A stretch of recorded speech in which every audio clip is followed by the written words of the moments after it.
everybody, and welcome to another episode of the Aftershow today. And I say this all the time, I'm extra excited today. I have been chomping at the bit to talk to this individual we have here today on the Aftershow about this particular movie. It is indeed Halloween Ends, or so they say. Does it end? Does it not? We'll be diving into all that, as well as we're having a spoiler-filled discussion. So be warned right now, hit pause. If you haven't seen Halloween Ends, go see it, come back. Unless you like spoilers, then just chat with us.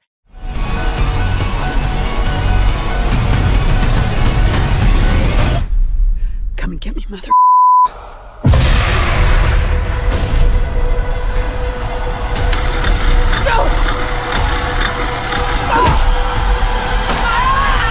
But we're going to be deep diving into all the details of the film. We're going to be talking about the questions left behind and can it go anywhere from here? Should it go anywhere from here? I'll tell you who I'm thrilled to be talking to today. He is the undisputed favorite guest of mine on Aftershow. It is the one and only pierogi eating Halloween aficionado from Heroes Reforged, Adam Hlavac. How are you? I am great. I'm super excited to talk about this movie. This is actually going to be the first show I've actually talked about this outside of like tweeting about the movie. So I'm excited to talk about it. Halloween Ends cherry right now. Exactly. That makes me so excited. I actually was stalking you a little bit on Instagram to sort of get your thoughts on it. I always like to sort of have a gauge, but maybe it's better that I didn't see you post anything about it. So I'm so excited to dive into this film. Let's first check in with the tomato meter score. It is 40% on this film. The audience score 57%. Directed by David Gordon Green, the third in the trilogy on behalf of David. And here's what the critics' consensus is. Halloween Ends, for now anyway, with a frequently befuddling installment that's stabbed, slashed, and beaten by a series of frustrating missed opportunities. Harsh. That is a harsh reception. What say you? Your general thoughts before we deep dive, Adam. You know, I watched this movie twice. I watched it at Beyond Fest for the first time. And as the movie was happening, I didn't really know how to feel in the moment because I was kind of expecting something else. And I think that's where a lot of these initial reactions kind of come from.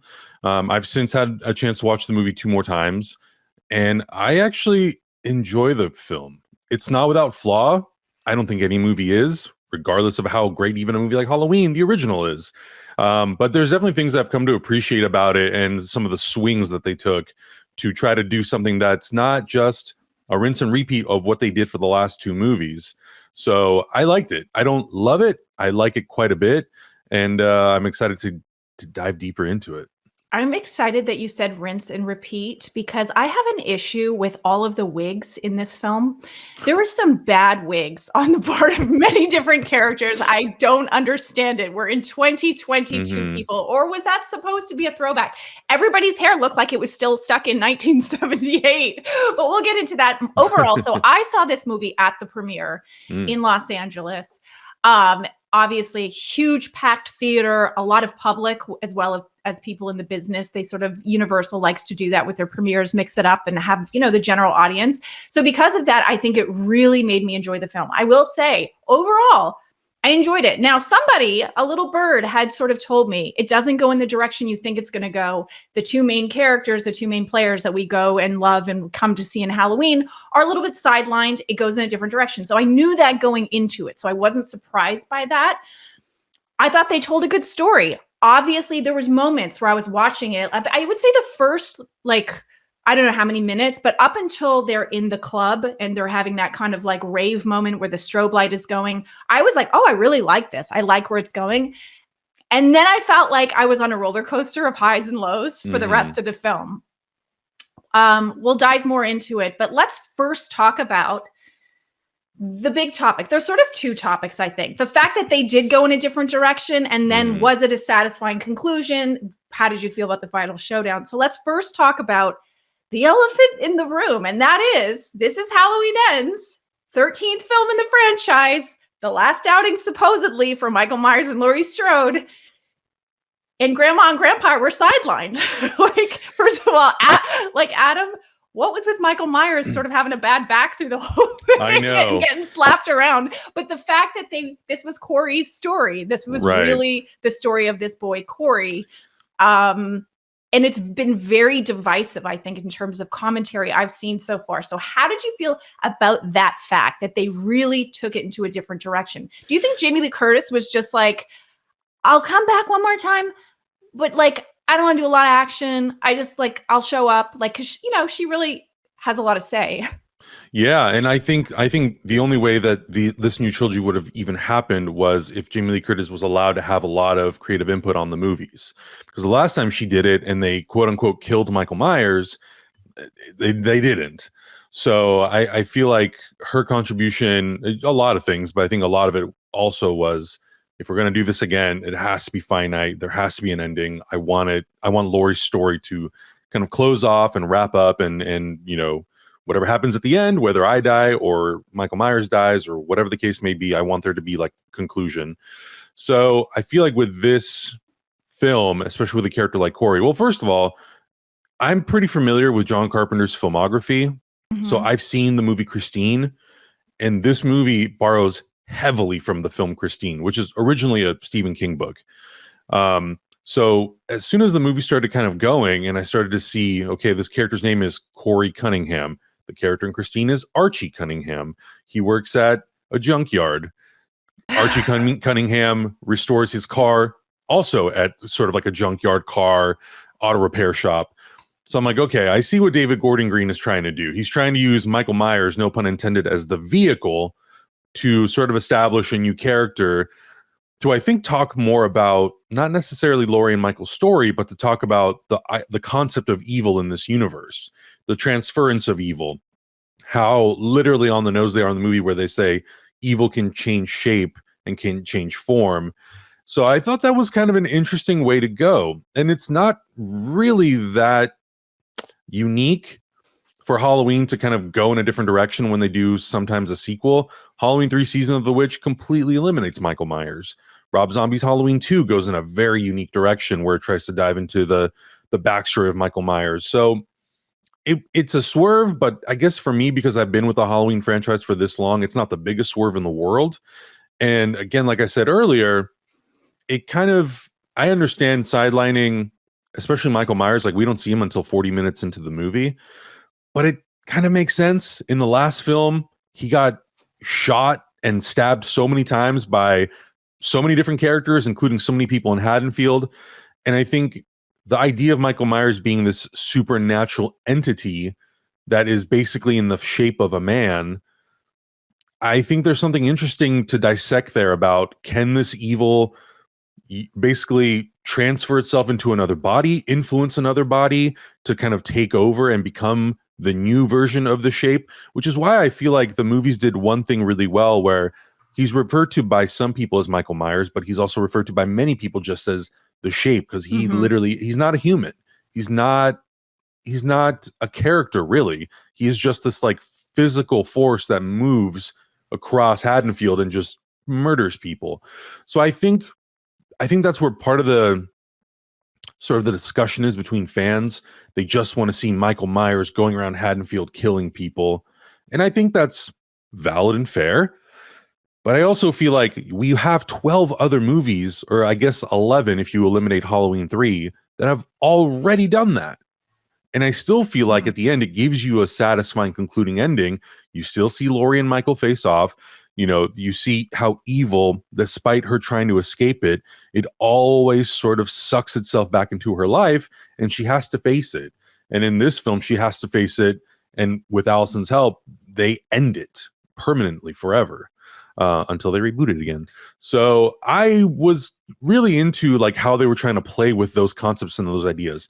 Does it fire on all cylinders? Not necessarily. Do I think maybe COVID and, the pandemic had an influence on how the story maybe changed a little bit? For sure. Like they were going to shoot these movies back to back or simultaneously. I don't remember exactly. And then they didn't. And I'm sure that the script probably changed, because if you watch Halloween Kills, it ends in a place where you think it's going to pick right back up after what happened in that film, and now there's an alternate ending that really sells that. So I think some things changed, but I like the idea of the movie talking about something more than just Michael goes from door to kill people. It's not as interesting if they would have done that, in my opinion. Okay, so much to unpack about what you just said. The thing that I want to sort of jump on what you said about evil shaping other people and maybe influencing other people. I didn't get that connection in this film. I don't think that was established enough. I felt like he and Corey looked at each other in the cave for that first time, and he saw that flash of what Corey had and let him live. Mm-hmm. But I didn't get that he was influencing Corey. I didn't really get I don't think the Corey character was 100%, and maybe I wasn't meant to. I didn't understand whether I was supposed to root for him or not. Mm-hmm. I didn't understand whether this was supposed to be a statement on bullying, mental illness, a lot of things that we talk about, domestic violence, because obviously his mother abused him.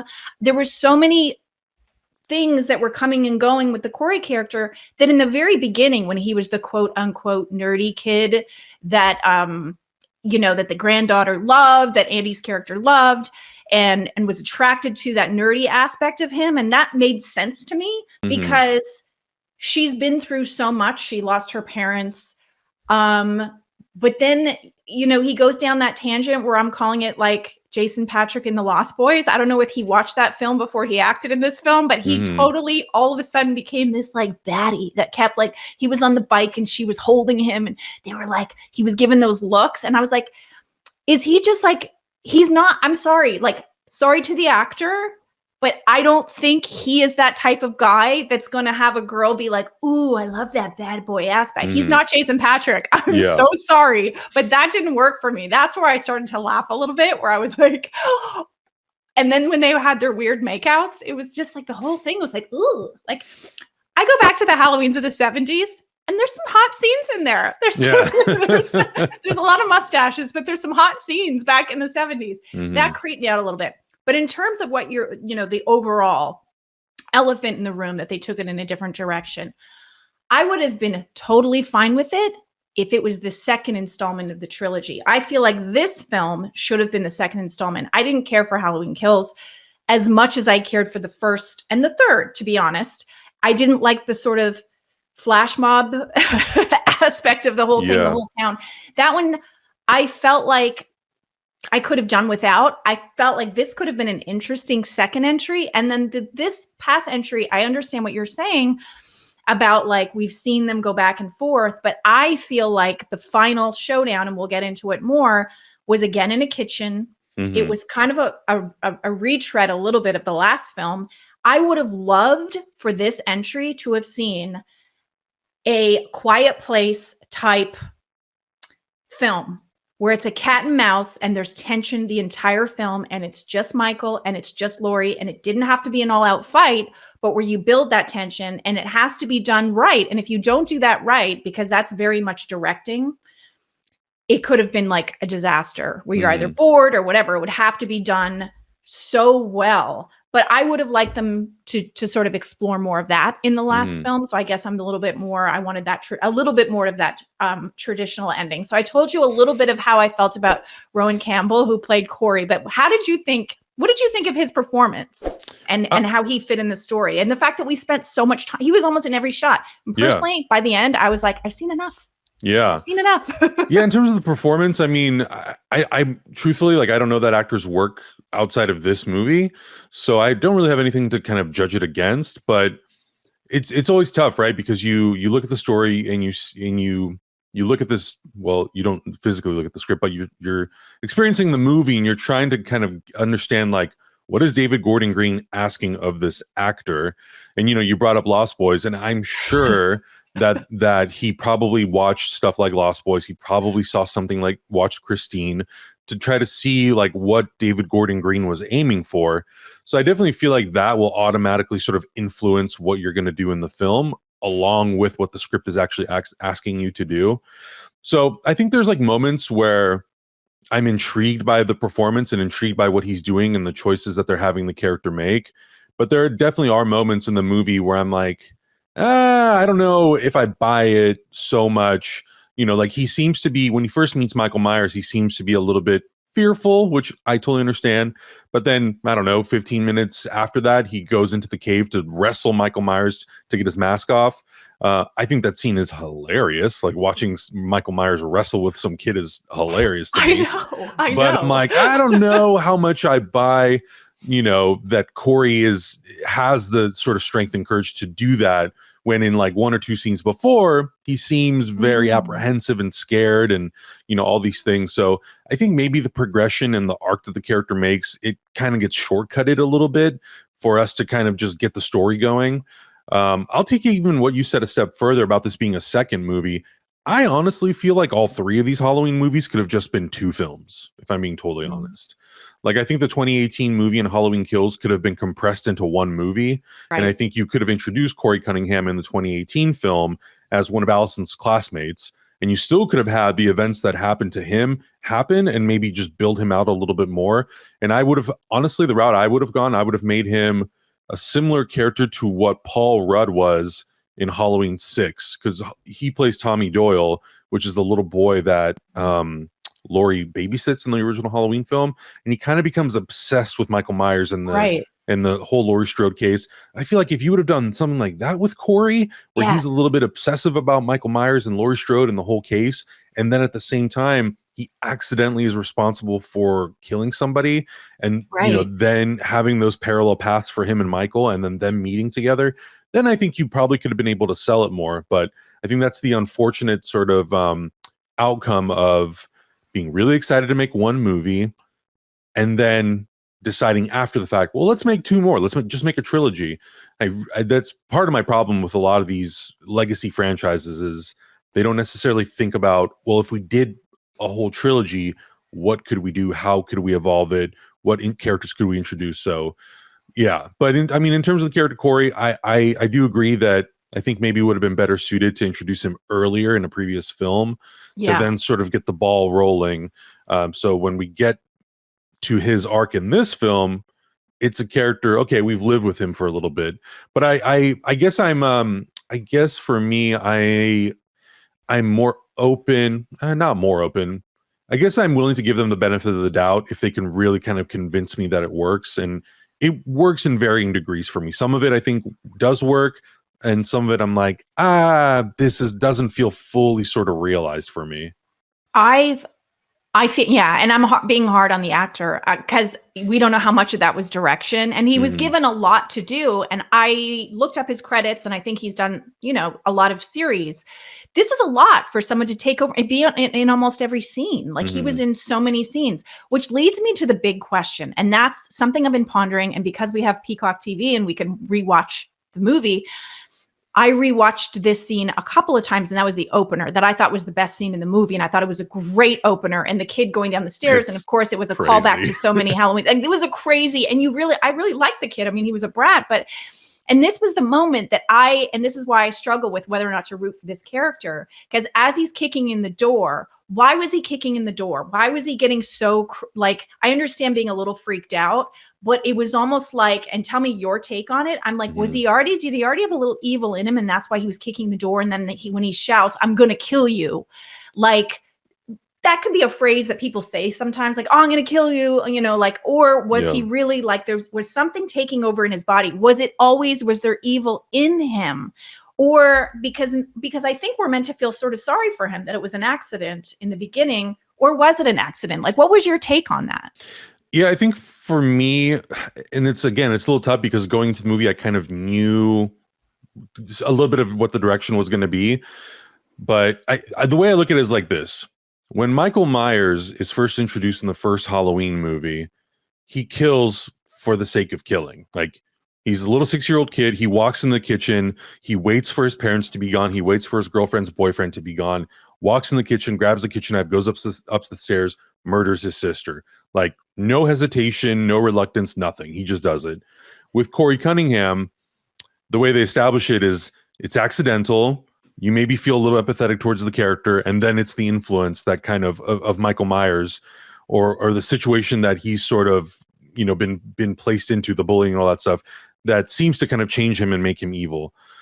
So at the beginning, it really, I feel like it's tough to say whether or not he already had a seed of evil in him. It's very possible that that could be the case, especially if that character had been going through bullying for his entire life. But it's kind of left ambiguous. They don't really establish whether or not that's the case. Like the kid is kind of snarky towards him, but Yeah. we've seen kids in other Halloween movies be snarky towards other characters. It doesn't mean that they necessarily turn around and kill those characters. So I think some of that ambiguity it's a little tough to decide whether or not, because for me, going into the movie, I wasn't really empathetic towards the character. And I think part of it is because I knew the path that he was eventually going to end up on. But I think the way the movie plays it, I feel like the movie tries to play like, oh no, this kid has been put into this situation. He's accidentally killed someone. How is this? What kind of effect is this going to have on him in the future of this movie?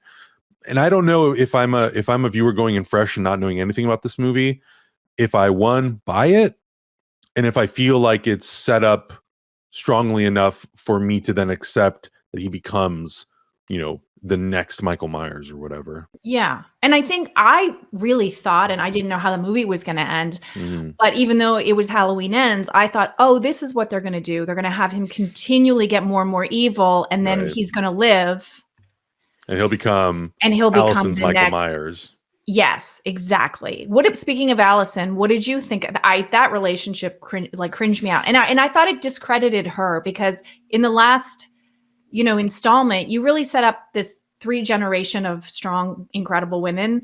And I love that idea. But then you dumbed her down to the point where, like, I'm sorry, by a 2022 lens, she's not falling for this guy. And when he all of a sudden, maybe in the beginning, but when he all of a sudden goes to her, I killed somebody. And then the next shot is her like holding him on the back of a motorcycle.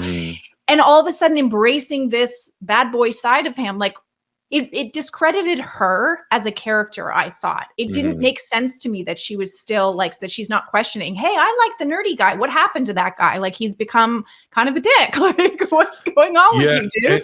I think that's massively amplified. And again, going back to some of my things that I'm like not super 100% on board with this movie is at the end, not to jump ahead or anything, when Allison walks in on Laurie and Corey, I looked at that scene, I was like, this feels a little flawed to me because not only does he walk in there, not only does it seem so out of left field for Laurie to actually commit a murder against this person, isn't that Michael Myers mask literally right next to him? Wouldn't you see that and go, well, I mean, it's my grandmother. If someone walked into her house dressed up as Michael Myers, of course she's going to defend herself. So I feel like that character is written very unevenly throughout the movie. I think in the beginning portion where she maybe feels something towards him because of her experience, and I think there's like a little bit of a relatability between those two characters where she looks at him and goes, I can kind of understand what you're going through, obviously, because I've dealt with Michael Myers. I've dealt with the murder of my entire family. So I think in the beginning, it kind of does work. I do think it's a little bit too fast where she's like, well, we should hang out sometime. I'm like, you don't even know this kid. And so I do think that part of that sort of story element of Allison, I'm like, I don't know how I feel about this. I feel like, in the first movie, we kind of establish that she is someone who's just trying to move past the family trauma and not even think about it, but she's still empathetic towards her grandmother. The second movie, it's a direct continuation, so it's basically the same type of character.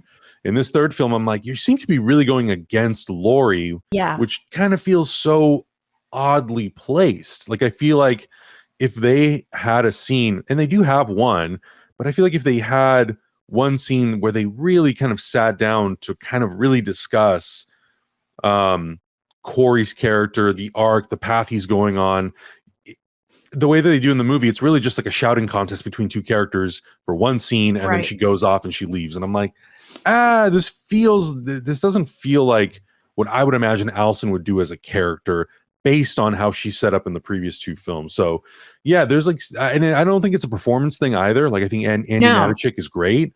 I literally just think it really just comes down to the way it's written in the script. And I think it's interesting that the way that a lot of the movie was written, it has 4 writers on it.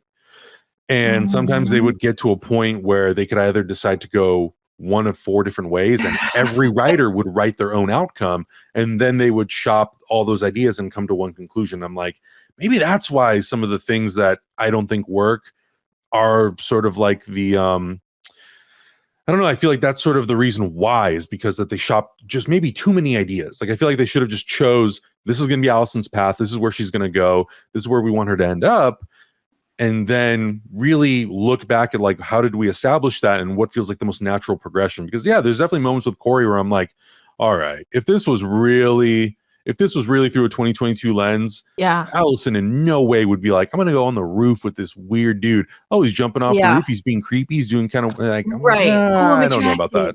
attracted because I'm damaged. Yeah, Yeah, I'm I like, think they could have leaned more into the trauma of losing her parents, that she sort of has that Yeah. generational trauma that Lori has, but that really bonded the two of them. I think maybe too, it would have been more fun if he didn't show his hand to Laurie Strode and to her either, that he still remained that kind of innocent kid to their faces. But I thought that, the one shot where they had Lori look at him and she sort of saw the evil that she saw in Michael Myers, that was great. I thought that was great. Like, she's so brilliant, and she's of course brilliant in this. And we'll get into that too, but her writing a memoir and all that, like, I thought that was a great moment. But it would have been fun if they played with that a little bit more as the film went on, where she kept sort of suspecting him.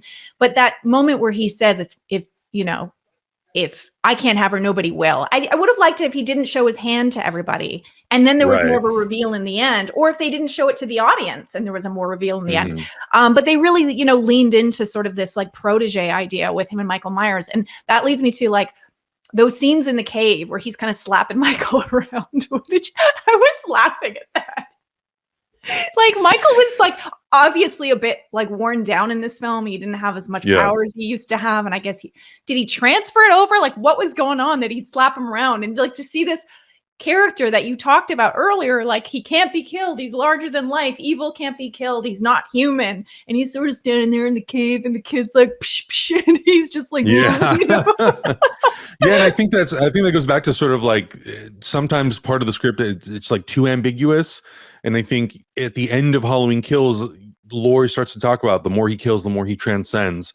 Okay, let's explore that a little bit. What does that mean in this version of the timeline? What does it mean the more that he kills, the more he, what is he becoming? Is he just becoming a literal embodiment of evil with 0% human, any sort of human emotion or anything? And then with this movie, I think part of the issue with this film is that they set it 4 years later. I think if they would have said it 1 year later, I think you'd have a lot less of these sorts of questions, because, you're compressing for Michael Myers to be under Haddonfield in the sewer system for 4 years. I'm like, okay, eventually those wounds are going to heal. He's been through much worse and he survived. I don't know. Like, the 4 year time gap to me is a little strange. But regardless, I think that maybe they could have spent a little bit more work trying to maybe explain, either through Laurie. I mean, really, Laurie's the only character who kind of could do it, and trying to really help establish to the audience, well, what does it mean when we talk about Michael Myers transcending? What is he What is he becoming?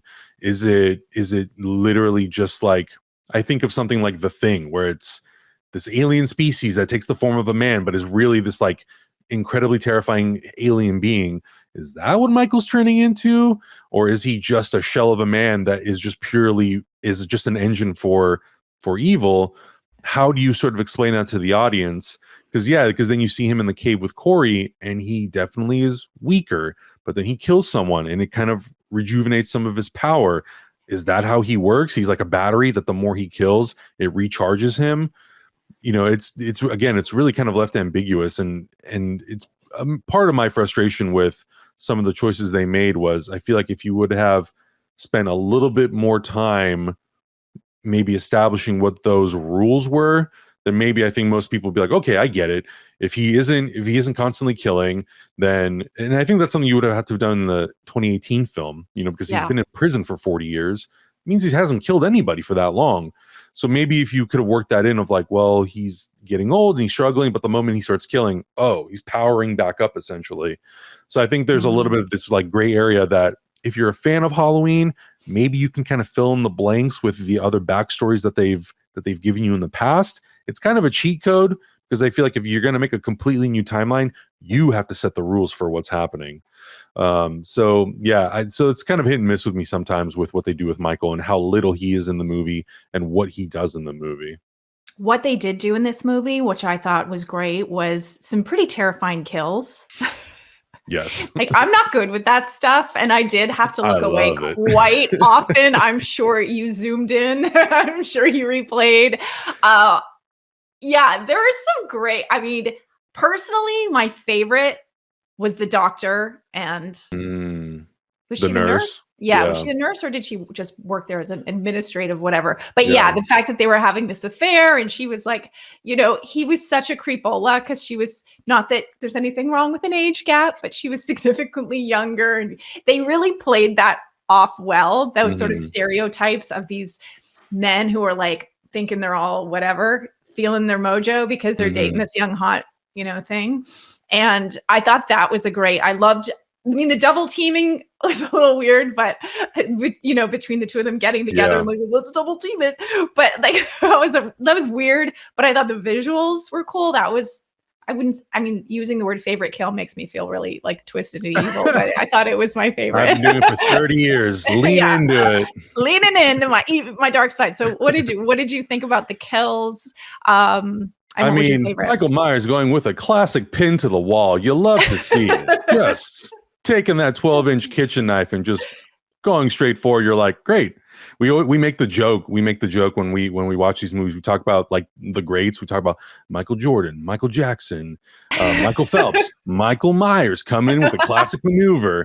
Honestly, I think my favorite kill in the movie is Corey killing the DJ at the radio station.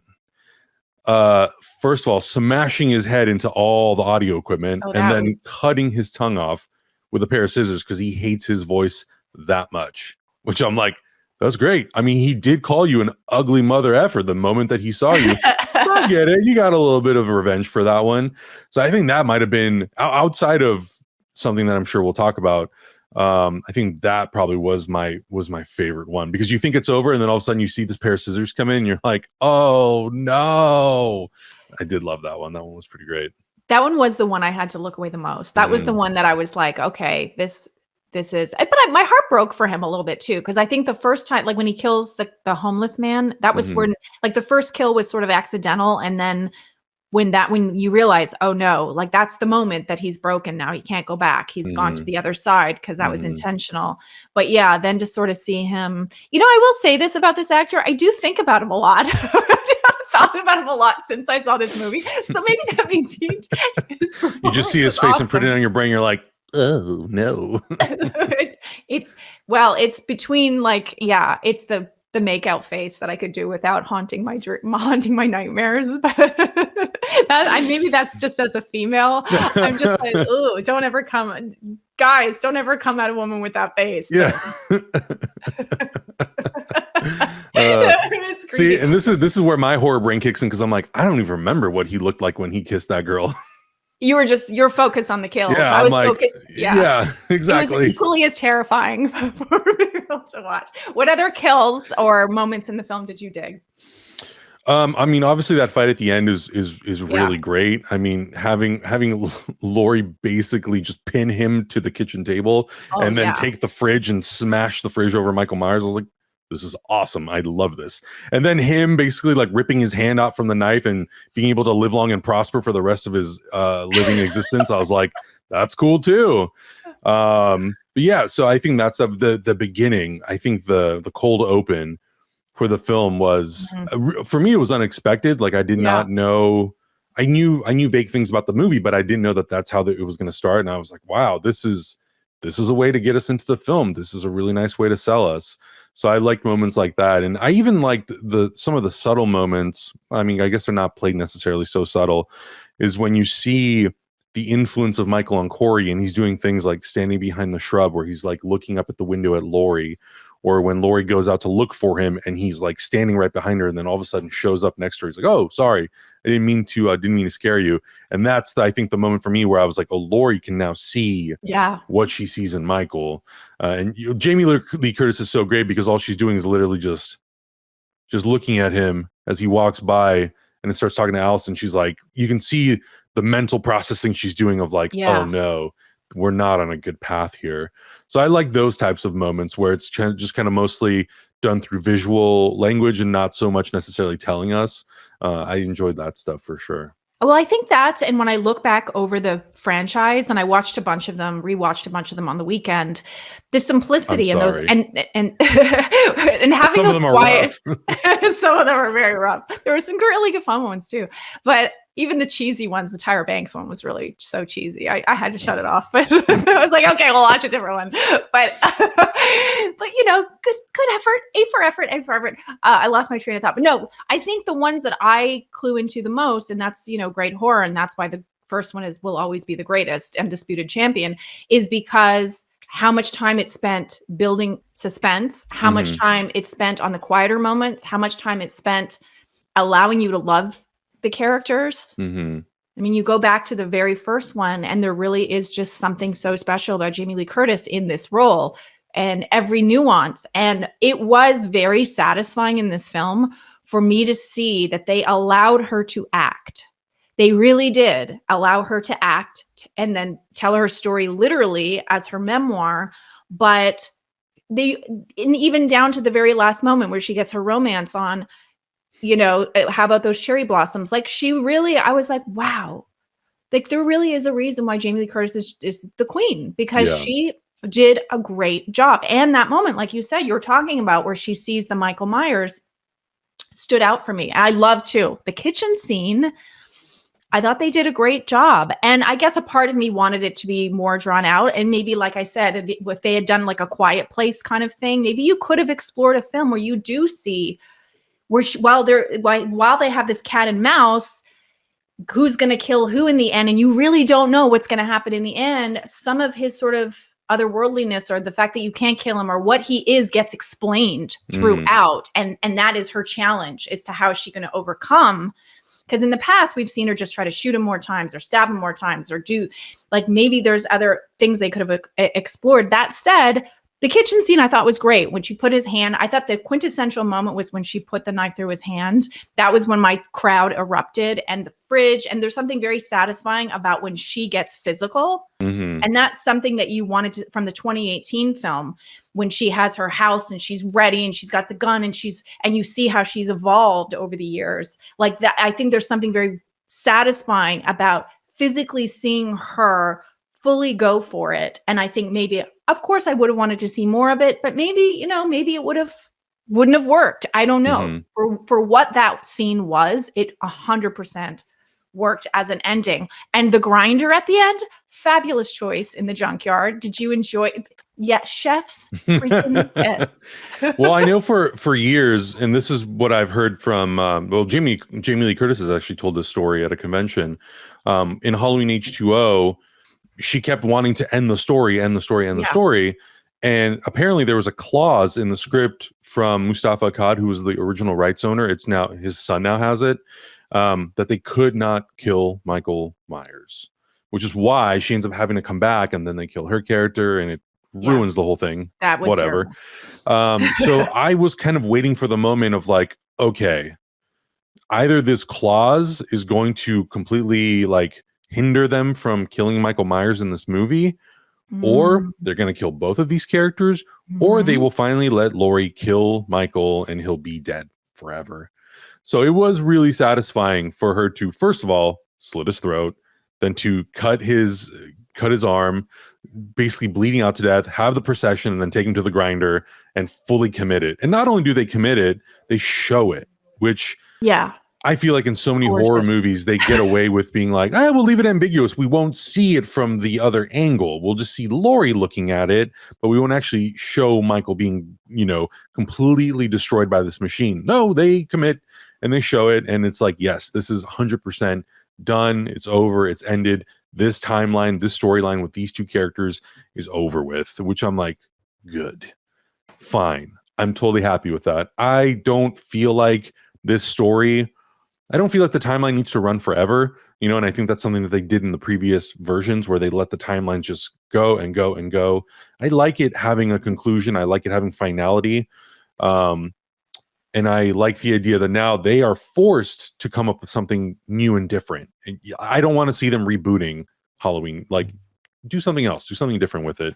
So I like the fact that it commits to killing Michael Myers and just finally ending that story. And hopefully, it would have been cool to get a post-credit scene where you see her and Frank in Japan, walking around. There's cherry blossoms all over. I'm like, give me that ending. I would have loved to seen that.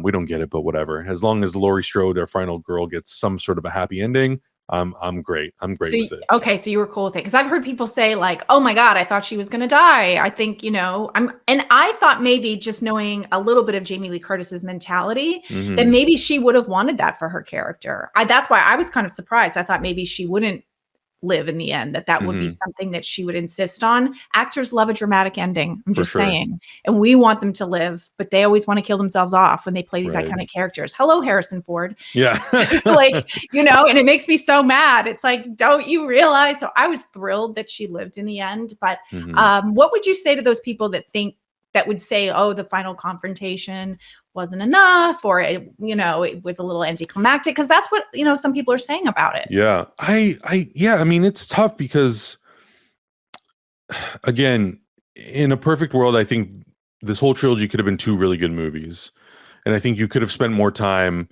building towards that sort of ending, that climactic ending where they do fight. Also, there's another part of me that's like, I understand, because Jamie Lee Curtis's whole thing for that final fight was like, make it look as real as possible. I don't want to do a Hollywood fight. I want it to look like, 2 people in their 60s who are just going at it, who have no real fighting experience. Like you were talking about watching the movie Tyra Banks, Busta Rhymes literally karate kicks the out of Michael Myers in that movie. And I'm like, it's silly and it's fun. But I don't want to see Laurie Strode all of a sudden start doing amazing John Wick moves on Michael Myers or vice versa. That to me is not that exciting. That's why John Wick movies exist.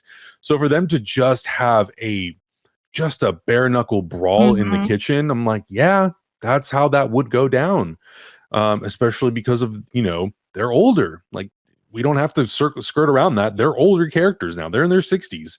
They're not going to go for that long. They're not going to go 15 rounds. They're not both Rocky Balboa. So I think it worked in the context of what they were building out. And, he is very much an injured, he's very much on the very last leg of his life. She has not been training to sort of encounter Michael Myers again for the last 4 years or so. So I think Jamie Lee Curtis's sort of intuition of let's make it as dirty and as much of a street brawl as possible. And, she does a lot of her own stunts in that fight, maybe all of them. And I think that to me is kind of more important, that it feels like it really is Laurie and Michael going at it and not, stunt doubles being thrown around all over the place. Right. I think that works for certain movies just fine. But I think for this movie and this ending, I like it that it feels just so personal. And as far as I've heard, there apparently is going to be an extended cut of the movie. So I'm sure there is more material that we will see from that brawl at the end, which I welcome it. Bring it on. I didn't feel like the granddaughter coming in to sort of help, and I get the assist. I get that it's sort of their bonding moment, but I almost didn't need it. I would have been fine if Jamie had done it all on her own. For sure. Because the fact that they were so torn throughout the movie, I didn't feel like it was earned. And that was it wasn't the actress's fault. It was just that the writing wasn't there because, she kind of deserted her grandmother, wanted to get out of town. Right. Didn't want to be around her anymore for this guy that she barely knew. So then her coming in at the end, although I understand why they wanted to do that, I would have, I didn't need that part of it, but sure. I love what you're saying because I didn't realize that until you pointed it out. That's what I liked so much about that scene. You could tell it was real. It felt very visceral. It felt like these actors were really doing it, and they were really doing their own stunts. And maybe, again, that's why it was shortened, because Jamie Lee Curtis, was probably like, I can't, if I'm doing my own stunts, I don't know if I want to be doing this for 2 hours of the film. This is a nice scene. We can do this. But beyond that, we should just give a little mention for those Real Housewives fans that might be watching. Kyle Richards as Lindsay. Did you want to see more of her? She always has such a teeny little role. Like I sometimes think maybe they're going to have her, factor into the story a little bit more. Yeah, I mean, honestly, I think Halloween Kills, it was an opportunity to bring back a lot of legacy characters. Mhm. I don't really feel like they had any intention of actually building them up to be anything in more sequels. I feel like those were mostly just nods to the fans. Like I think what they did with them in Kills was great, but Yeah. I didn't personally go into this movie expecting Lindsay to do more. I just wanted to see her just so we knew that she was alive, she was okay, she was good. I didn't necessarily need her to be a part of the story. Could she have been sort of the, I don't want to say replacement for Karen because that feels kind of insensitive, but I think she could have been maybe like a little bit of a middleman between Lori and Allison, maybe a bit more, where if Lori and Allison are having these disagreements and they're butting heads, maybe Lindsay could have been the person to be in the middle, be like, look, I'm not taking sides. I understand where you're coming from, but also like, here's where your grandmother's coming from and here's why, and try to understand, given the context of her life, why she's scared for you. I think that maybe could have been an interesting way to include her character. But just seeing her and knowing that she survives and that she lives on is like good for me. Maybe it would have been nice to have her at the end of the movie or towards the end of the movie. I just don't know how they would have worked that in to just show that, like, she's Lori's friend. She's there for Lori. Lori's there for her. And it's one of those friendships that kind of lives on and survives these movies. But, I'm just glad that she got to be in it. She is the only one that had good hair in the movie because, she had her team there. She was like, I want to look full Real Housewives. I want to look like I want to look. I don't want to look like I fit in with the movie necessarily. It stood out to me again, female things that we noticed. I was like, oh yeah, she brought her squad in for this. And she's like, I just want to look good. I just want to look good. I'll mention it one more time. The wigs, like even Jamie's wig, I think could have been better. Yeah, I think I don't know how many characters in the movie wear a wig, but for sure she does. Well, Officer Mulaney, who like hits on, Allison, yeah, and then meets his demise. That I think was a wig because I looked up the actor. He has totally different hair. Okay. Again, it looked very 70s, and they aged him, and I was like, "Ooh, who's this old creeper?" Like hitting on her. They didn't seem like they were in the same age bracket, but when I looked up the actor, he's a young. I think he's in his 20s. I mean, I think they're around the same age. I thought he looked older, and maybe it was just the styling of Frank's hair. But if you're going to get your, cherry blossom sexy time on at the end, maybe comb it before you show up. Get you a comb, sir. Come on now. Sir, please. Yeah. Okay, so where do you think, so let's rank first. I want to get into your thoughts because I know I want to hear a lot, about your thoughts on some of the other Halloween movies in the franchise, but how would you rank this final trilogy? I would pretty much rank them, I think, in the order that they came out. To me, 2018 is the closest one to the original, so I would put that in second position. And then I did enjoy Kills, and I think part of it is also because I think Kills works better as a double feature with Halloween 2018. Maybe on its own, it's not the strongest movie, but I kind of have Kills and Ends up slightly like neck and neck. I feel like I'm still kind of deciding where they go, but for now I think it goes 2018 Kills and then Ends. Yeah, I just have the last two flipped, which I'm sure is not a surprise, but I really thought Ends was, for me personally, worked better than sort of the town thing. That I don't know, maybe it was just like too many characters. There's some love the concept. Yeah. I think the thing that kind of kills it for me is the evil dies tonight chanting. Like that. Yeah. It feels so just lame. I'm not really that into it. I feel like it was political. I feel like it was a political statement of what was going on. Yeah. And it's funny because, that was obviously shot before, or I guess it was shot during COVID. So, yeah.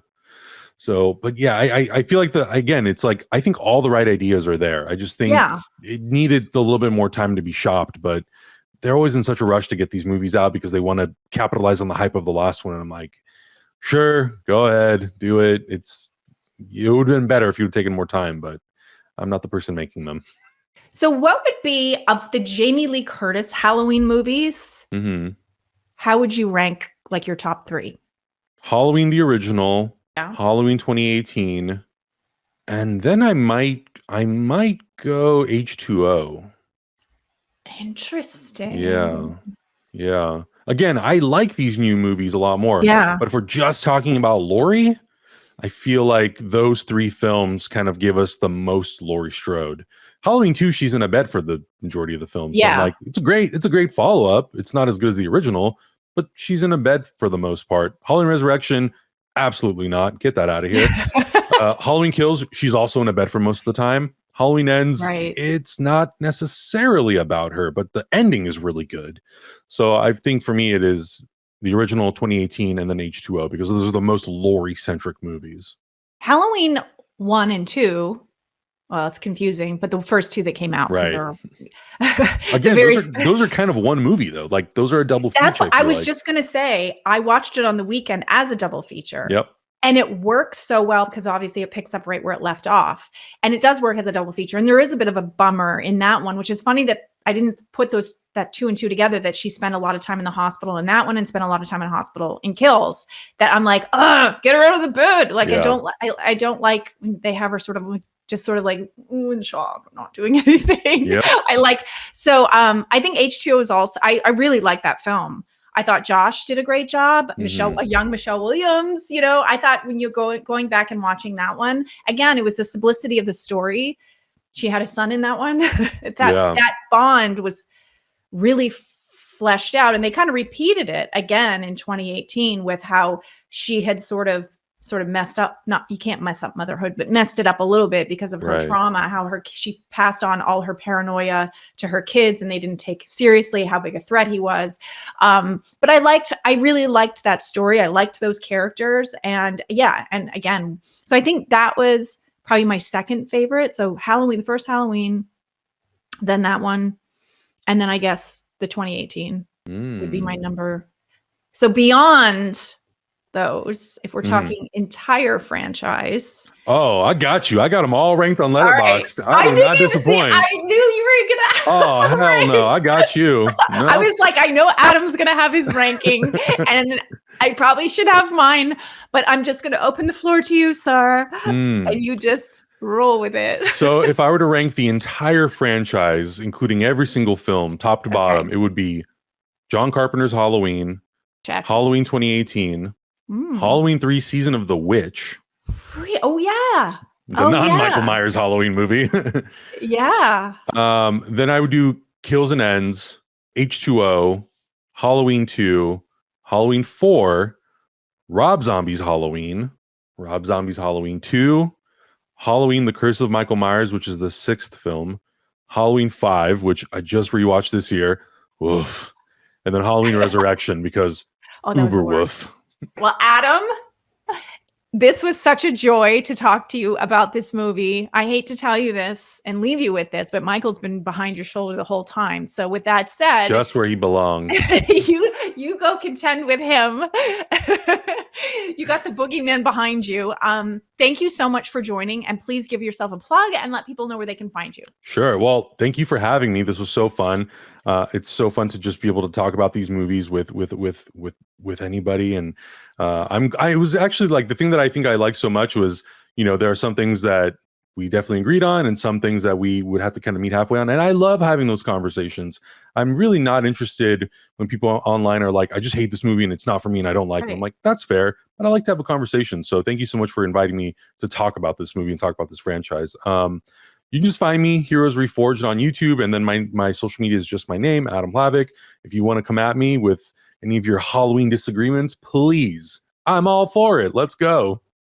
All right. Well, thank you again for joining. I totally agree that it's fun to sometimes disagree about things. And that's what was great about this movie, is that overall, even though there was some definite issues I had with it, it stayed with me. It has stayed with me. I checked the closets when I got home. I was scared by it, which a lot of horror movies make me laugh, to be quite frank, and they don't scare me. And this one absolutely scared me. And it was entertaining. It was really super entertaining. I never got bored. And I certainly didn't get bored in this conversation. So thank you again for joining. You are a wonderful guest as always. And thank you all for watching. We hope you've enjoyed this episode of the After Show. Halloween ends, and we'll see you for the next one. Bye.